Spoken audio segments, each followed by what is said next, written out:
Hello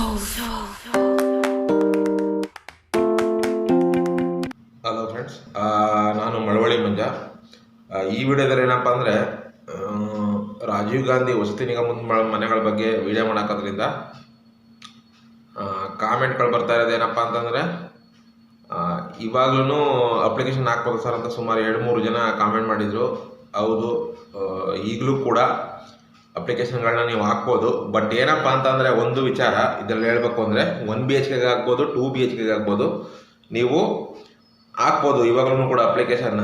but ಏನಪ್ಪ ಅಂತಂದರೆ ಈಗೇನು ರೇಟ್ ನಡೀತಾ ಇದೆ ಆ ರೇಟ್ ಅಂತೂ ಕೊಡೋಕ್ಕಾಗಲ್ಲ ಅನಿಸುತ್ತೆ. ಯಾಕೆಂತಂದರೆ ಈಗ ಅವ್ರು ಕೊಡೋದನ್ನೇ ಈಗ 1 BHK ಮನೆಗಳನ್ನ ಕೊಡ್ತಾ ಇದ್ದಾರೆ. ಕೊಡ್ತಾ ಇರೋ ಮನೆಗಳನ್ನೇ ರೇಟು ಹೆಚ್ಚು ಕಮ್ಮಿ ಆಗಿದೆ. ಯಾಕೆಂದರೆ ಫಸ್ಟ್ ಅವ್ರು ಹೇಳಿದ್ದು 5 ಲಕ್ಷಕ್ಕೆ 5.5 ಲಕ್ಷಕ್ಕೆ ಕೊಡ್ತೀವಿ ಅಂತ ಹೇಳಿದರು ಸ್ಟಾರ್ಟ್ ಮಾಡಿದಾಗ ಮನೆಗಳನ್ನ.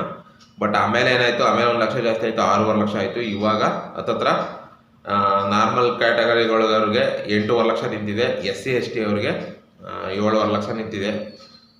7.5 ಲಕ್ಷ ನಿಂತಿದೆ. ಅದೇ ಒಂದು 50,000 ಅವ್ರಿಗೂ ನಮಗೂ ಒಂದು 50,000 ಹೆಚ್ಚು ಕಮ್ಮಿ ಇರ್ತದೆ. SC ST ಅವ್ರಿಗೂ ಮತ್ತು ಜನರಲ್ ಕ್ಯಾಟಗರಿಯವ್ರಿಗೂ 50,000 ರೂಪಾಯಿ ಹೆಚ್ಚು ಕಮ್ಮಿ ಇರ್ತದೆ. ಈ ಥರ ಇದೆ. ಮತ್ತು ನೀವು ಈಗ ಅಪ್ಲಿಕೇಶನ್ ಹಾಕ್ತು ಅಂದರೆ ಅಲ್ಲಿ ಈಗ ನಡೀತಾ ಇರುವಾಗ ನೀವೇನಾದ್ರು ಅಪ್ಲಿಕೇಶನ್ ಹಾಕ್ತು ಅಂತಂದರೆ ನಿಮಗೆ ಕೊಡೋಷ್ಟರಲ್ಲಿ ಅಂತಂದರೆ ನೀವು ಕೊಡೋಷ್ಟರಲ್ಲಿ ಇನ್ನೂ ಒಂದು 2 ವರ್ಷ 3 ವರ್ಷ ಜಾಸ್ತಿ ಆಗ್ಬೋದು. ಇನ್ನೂ 3 ವರ್ಷ ಆಯಿತು ಅಂತಂದರೆ ಅವಾಗ ಹತ್ತತ್ರ 8 ಲಕ್ಷ ಇವಾಗಿರೋದು ಅವಾಗ ಒಂದು 10 ಲಕ್ಷ ರೂಪಾಯಿನಾರ ಆಗ್ಬೋದು 1 BHK ಮನೆಗೆ. 1 BHK ಮನೆಗೆ ಹತ್ತತ್ರ ಒಂದು 10 ಲಕ್ಷ ರೂಪಾಯಿವರೆಗೂ ಆಗ್ಬೋದು. 2 BHKಗೆ ಆಲ್ರೆಡಿ ಅವರು ಈಗ 15 ಲಕ್ಷ ಅಂತ ಫಸ್ಟ್ 14 ಲಕ್ಷ ಅಂತ ಫಸ್ಟ್ ಹೇಳಿದ್ರು. ಲಕ್ಷ ರೂಪಾಯಿ ಫಸ್ಟ್ ಹೇಳಿದರು 2 BHKಗೆ. ಇವಾಗ ಎಷ್ಟು ಆಗ್ಬೋದು ಏನೋ ಗೊತ್ತಿಲ್ಲ. 14 ಲಕ್ಷ ಅಂತಂದರೆ ಈಗ ಹೇಳ್ತಾ ಇದ್ದಾರೆ. ಈಗಲೇ ಆಲ್ರೆಡಿ ಅವ್ರು ಹೇಳ್ತಾ ಇರೋದು ಎಷ್ಟಪ್ಪ ಅಂದರೆ 14 ಲಕ್ಷದ್ದು ಒಂದು 15-16 ಲಕ್ಷ ರೂಪಾಯಿ ಗಂಟ ಆಗ್ಬೋದು ಅಂತ. ಯಾಕೆಂದರೆ ಅವರು 14 ಲಕ್ಷ ಹೇಳಿದ್ದು ಯಾವಾಗ ಅಂತ ಅಂದರೆ ಒಂದು 7-8 ವರ್ಷದಿಂದ ಅಂದರೆ ಕಟ್ಟಕ್ಕೆ ಶುರು ಮಾಡಿದ್ರಲ್ಲ ಅವಾಗಿಂದನೂ 14 ಲಕ್ಷನೇ ಹೇಳ್ಕೊಬತ್ತಾ ಇದ್ದಾರೆ. ಅಂದರೆ ರಾಜೀವ್ ಗಾಂಧಿ ವಸತಿ ನಿಗಮದ ಮನೆಗಳು ಯಾವಾಗ 2 BHK ಕಟ್ಟಕ್ಕೆ ಸ್ಟಾರ್ಟ್ ಮಾಡಿದ್ರು, 2 BHK 1 BHK ಯಾವಾಗ ಕಟ್ಟಕ್ಕೆ ಸ್ಟಾರ್ಟ್ ಮಾಡಿದ್ರು ಅವಾಗಿಂದನೂ 14 ಲಕ್ಷನೇ ಹೇಳ್ತಾ ಇರೋದು 2 BHKಗೆ. ಯಾಕೆಂದರೆ ಅದಕ್ಕೆ ಸಬ್ಸಿಡಿನೂ ಇಲ್ಲ 2 BHKಗೆ. ಮತ್ತು ಪ್ರೊಸೆಸಿಂಗ್ ಫೀಸು ಅವೆಲ್ಲ ಸೇರಿಸಿ 14 ಲಕ್ಷ ಹೇಳ್ತಿದ್ರು ಅವಾಗ. ಈಗ ಏನಾಗಿದೆ ಅಂದರೆ 16 ಲಕ್ಷ ಗಂಟ ಆಗ್ಬೋದು ಅಂತ ಹೇಳ್ತಿದ್ದಾರೆ. ಯಾಕೆ ಅಂತಂದರೆ ಈಗ ಅವ್ರು ಹೇಳಿದ್ದು 8 ವರ್ಷದ ಹಿಂದೆ.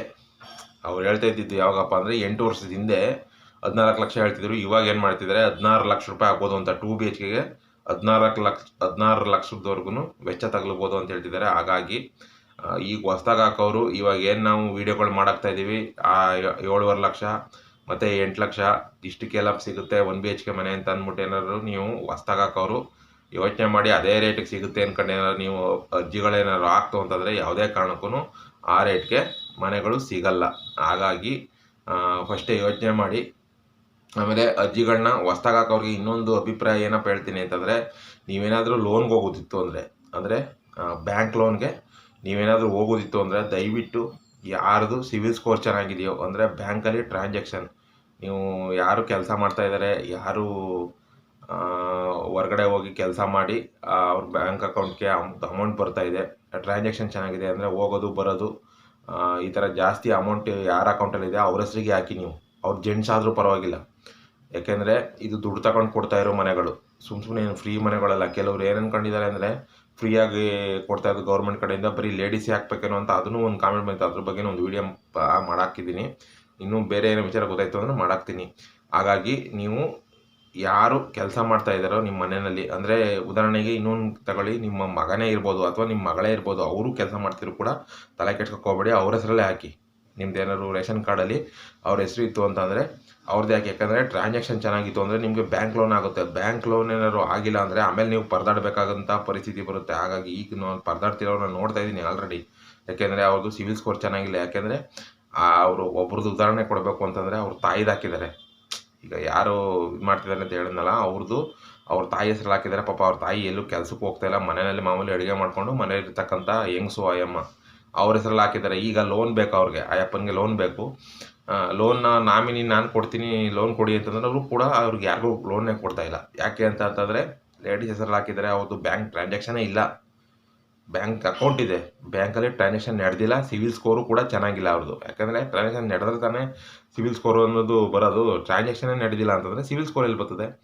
ಹಾಗಾಗಿ ಅವ್ರಿಗೆ ಅಕೌಂಟ್ಗೆ ಆ ಅಕೌಂಟ್ಗೆ ಇದೇ ಬರ್ತಾಯಿಲ್ಲ. ಯಾಕಂದರೆ ಅಪ್ಲಿಕೇಶನ್ ಎಲ್ಲ ಹಾಕ್ಬಿಟ್ಟಿದ್ದಾರೆ. ಇವಾಗ ಏನು ಮಾಡೋದು ಅಂತ ತಲೆ ಕೆಡ್ಸ್ಕೊಂಡು ಕೂತಿದ್ದಾರೆ. ಹಾಗಾಗಿ ಯೋಚನೆ ಮಾಡಿ, ನೀವು ಫಸ್ಟೇ ಹಾಕೋಕ್ಕೂ ಮುಂಚೆ, ಅಪ್ಲಿಕೇಶನ್ ಹಾಕೋಕ್ಕೂ ಮುಂಚೆ 1 BHKಗೆ ಆಗ್ಬೋದು, 2 BHKಗೆ ಆಗ್ಬೋದು. ಅಪ್ಲಿಕೇಶನ್ ಹಾಕೋಕ್ಕೂ ಮುಂಚೆ ಫಸ್ಟೇ ಒಂದು ಸಾರಿ ಯೋಚನೆ ಮಾಡಿ ಯಾರು ಅಕೌಂಟು ಟ್ರಾನ್ಸಾಕ್ಷನ್ ಚೆನ್ನಾಗಿದೆ, ನಿಮ್ಮ ಮಗಳ ಹೆಸರೇ ಆಗ್ಬೋದು, ಅಥವಾ ನಿಮ್ಮ ಮಗನ ಹೆಸರೇ ಆಗ್ಬೋದು, ಅಥವಾ ಗಂಡನ ಹೆಸರೇ ಆಗ್ಬೋದು, ಅಥವಾ ಹೆಂಡತಿ ಹೆಸರೇ ಆಗ್ಬೋದು, ಯಾರ ಹೆಸರಲ್ಲಾದರೂ ಓಕೆ. ಬಟ್ ನಿಮ್ಮದು ಬ್ಯಾಂಕ್ ಟ್ರಾನ್ಸಾಕ್ಷನ್ ಚೆನ್ನಾಗಿರಬೇಕು. ಅಂದರೆ ನೀವು ಲೋನ್ ಹೋಗ್ತೀನಿ ಅಂದರೆ, ನಾನು ಲೋನ್ ಮಾಡಿಸ್ಕೊಂಡು ಮನೆ ತಗೋತೀನಿ ಅನ್ನೋ ಉದ್ದೇಶ ಇದ್ದರೆ ಮಾತ್ರ ಆ ಥರ ಬ್ಯಾಂಕ್ ಟ್ರಾನ್ಸಾಕ್ಷನ್ ಚೆನ್ನಾಗಿರೋರ್ಗೆ ಹಾಕಿ. ಇಲ್ಲ ನನ್ನ ಹತ್ರ ಕ್ಯಾಶೇ ಇದೆ, ನಾನು ಕ್ಯಾಶೇ ಕಟ್ಬಿಟ್ಟು ತಗೋತೀನಿ ಅಂದರೆ ತೊಂದರೆ ಇಲ್ಲ. ನೀವು ಆರಾಮಾಗಿ ಏನು ಅವರು ಕ್ಯಾಶ್ ಹೇಳ್ತಾರೆ ಆ ಕ್ಯಾಶ್ನ ನೀವು ಅಕೌಂಟ್ಗೆ ಡೆಪಾಸಿಟ್ ಮಾಡಿ ನಿಮ್ಮ ಹೆಸರಿಗೆ ಮನೇನ ಮಾಡಿಸ್ಕೋಬೋದು. 2 BHKನಾದರೂ ಅಷ್ಟೇ, 1 BHKಗಾದ್ರೂ ಅಷ್ಟೇ, ಎರಡಕ್ಕೂ ಅಷ್ಟೇ. ಈಗಲೂ ಕೂಡ ಹೊಸದಾಗಿ ಅಪ್ಲಿಕೇಶನ್ ಹಾಕೋರು ಹಾಕ್ಬೋದು, ಏನೂ ತೊಂದರೆ ಇಲ್ಲ. ಇನ್ನೂ ಬಟ್ ಏನಪ್ಪ ಅಂದರೆ ಇನ್ನೂ ಕೊಡೋದು ಲೇಟ್ ಆಗುತ್ತೆ ಅಷ್ಟೇ. ಈಗ ಇನ್ನೂ ಕೆಲವು ಕಡೆ ಕೆಲಸ ರನ್ನಿಂಗಲ್ಲಿದೆ, ಇನ್ನೂ ಕೆಲವು ಕಡೆ ಕೆಲಸ ಶುರು ಮಾಡಿಲ್ಲ, ಹಂಗೆ ಪೆಂಡಿಂಗಲ್ಲಿದೆ. ಬೇಸ್ಮೆಂಟ್ ಹಾಕಿ ಹಂಗೆ ಬಿಟ್ಟಿದ್ದಾರೆ. 1 BHK 2 BHK ಎರಡಕ್ಕೂ ಸೇರಿಸಿ ಹೇಳ್ತಿರೋದು. ನೀವು ಯಾವ್ದಕ್ಕಾದ್ರೂ ಹಾಕ್ಕೊಳ್ಳಿ, ಹೊಸ್ದಾಗಿ ಅಪ್ಲಿಕೇಶನ್ ಹಾಕೋದು. ಬಟ್ ಏನಪ್ಪ ಅಂದರೆ ರೇಟ್ ಮಾತ್ರ ವೇರಿಯೇಷನ್ ಆಗುತ್ತೆ. ಈಗ ಯಾವ ರೇಟಿಗೆ ಕೊಡ್ತಾ ಇದ್ದಾರೋ ಆ ರೇಟ್ಗೆ ನಿಮ್ಗೆ ಯಾವುದೇ ಕಾರಣಕ್ಕೂ ಮುಂದಿನ ದಿನಗಳಲ್ಲಿ ಕೊಡಲ್ಲ ರಾಜೀವ್ ಗಾಂಧಿ ವಸತಿ ನಿಗಮದ ಮನೆಗಳನ್ನ. ಹಾಗಾಗಿ ನೋಡಾಕಿ, ನಿಮಗೇನು ಲೋನ್ ಬೇಕು ಅಂತಂದರೆ ಲೋನ್ಗೆ ಹೋಗಿ ನಾನು ಮನೆ ತಗೋತೀನಿ ಅಂದರೆ, ಯಾರ್ದು ಬ್ಯಾಂಕ್ ಅಕೌಂಟು ತುಂಬ ಚೆನ್ನಾಗಿದೆ ಟ್ರಾನ್ಸಾಕ್ಷನು, ಅವ್ರ ಹೆಸರಲ್ಲಿ ನೀವು ಅಪ್ಲಿಕೇಶನ್ ಹಾಕಿ. ಅವ್ರು ಯಾರಾದರೂ ಲೇಡೀಸ್ ಆದರೂ ಓಕೆ, ಜೆಂಟ್ಸ್ ಆದರೂ ಓಕೆ, ಅಂಥವ್ರದ್ದು ಹಾಕಿ. ಇಲ್ಲ ನಾನು ಕ್ಯಾಶ್ ಕಟ್ತೀನಿ ಅಂದರೆ ನಿಮ್ಮ ಇಷ್ಟ, ಯಾರ ಹೆಸರಲ್ಲಿ ಬೇಕಾದ್ರೂ ನೀವು ಮನೆ ತಗೋಬೋದು. ಬಟ್ ಡಾಕ್ಯುಮೆಂಟ್ಸ್ಗಳು ಕರೆಕ್ಟಾಗಿ ಬಿಡಬೇಕು. ಏನಪ್ಪ ಡಾಕ್ಯುಮೆಂಟ್ಸು ಅಂತಂದರೆ, ಮೊದಲನೇದು ಆಧಾರ್ ಕಾರ್ಡ್ ಇರಬೇಕು, ರೇಷನ್ ಕಾರ್ಡ್ ಇರಬೇಕು, BPL ರೇಷನ್ ಕಾರ್ಡು ಅಥವಾ APL ರೇಷನ್ ಕಾರ್ಡು, ಜೊತೆಗೆ ಇದು ಏನಪ್ಪ ನಿಮ್ಮದು ವೋಟರ್ ID, ನೀವು ವೋಟ್ ಮಾಡೋಕ್ಕೂ ಒಂದಿರಬೇಕು, ಇದೇ ಬೆಂಗಳೂರಲ್ಲಿ. ಮತ್ತು ನಿಮ್ಮದು ಕ್ಯಾಸ್ಟ್ ಸರ್ಟಿಫಿಕೇಟು, ಇನ್ಕಮ್ ಸರ್ಟಿಫಿಕೇಟು, ಮತ್ತು ವಾಸಸ್ಥಳ ದೃಢೀಕರಣ ಪತ್ರ. ಅಂದರೆ ನೀವು ಬೆಂಗಳೂರಲ್ಲಿ 5 ವರ್ಷಕ್ಕಿಂತ ಹೆಚ್ಚು ನಾವು ವಾಸ ಮಾಡ್ತಾಯಿದ್ದೀವಿ ಅಂತ ವಾಸಸ್ಥಳ ದೃಢೀಕರಣ ಪತ್ರ ಸಿಗುತ್ತೆ. ಇವು 3 ಎಲ್ಲಿ ಸಿಗುತ್ತೆ ಅಂದರೆ ಕ್ಯಾಸ್ಟು, ಇನ್ಕಮು ಮತ್ತು ವಾಸಸ್ಥಳ ದೃಢೀಕರಣ ಪತ್ರ ಎಲ್ಲಪ್ಪ ಸಿಗುತ್ತೆ ಅಂತಲೇ ತಾಲೂಕು ಆಫೀಸಲ್ಲಿ ಸಿಗುತ್ತೆ. ಇಲ್ಲಿ ಏನಿದೆ ತಾಲೂಕು ಆಫೀಸು, ನಿಮ್ಮದು ಯಾವ ಕಡೆ ಬರುತ್ತೆ ಆ ಕಡೆ ತಾಲೂಕು ಆಫೀಸು ಏನಿರ್ತದೆ, ಅಂದರೆ ಮಿನಿ ವಿಧಾನಸೌಧ ಅಂತ ಕರೀತಾರೆ, ಅದನ್ನು ತಾಲೂಕು ಆಫೀಸ್ ಅಂತಲೂ ಕರೀತಾರೆ. ಆ ತಾಲೂಕು ಆಫೀಸಲ್ಲಿ ಹೋಗಿ ನೀವು ಅರ್ಜಿ ಕೊಟ್ಟರೆ ಆ 3 ಸರ್ಟಿಫಿಕೇಟು ಸಿಗುತ್ತೆ.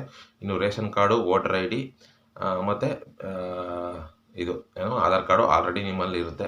ಆ 6 ಡಾಕ್ಯುಮೆಂಟ್ಸ್ಗಳನ್ನ ರೆಡಿ ಮಾಡಿಕೊಂಡು ನೀವು ಅರ್ಜಿನ ಸಲ್ಲಿಸ್ಬೋದು ಅಂತ ಹೇಳ್ತಾ ಈ ವಿಡಿಯೋದಲ್ಲಿ ಇಷ್ಟು. ಹಾಗೆ ನನ್ನ ಮಳವಳ್ಳಿ ಮಂಜ ಯೂಟ್ಯೂಬ್ ಚಾನಲ್ ಸಬ್ಸ್ಕ್ರೈಬ್ ಮಾಡಿಕೊಂಡು ಹಿಂಗೆ ವೀಡಿಯೋಗಳನ್ನ ನೋಡ್ತಾ ಇರಿ. ಈ ವಿಡಿಯೋ ನೋಡಿದ್ದಕ್ಕೆ ಥ್ಯಾಂಕ್ಸ್.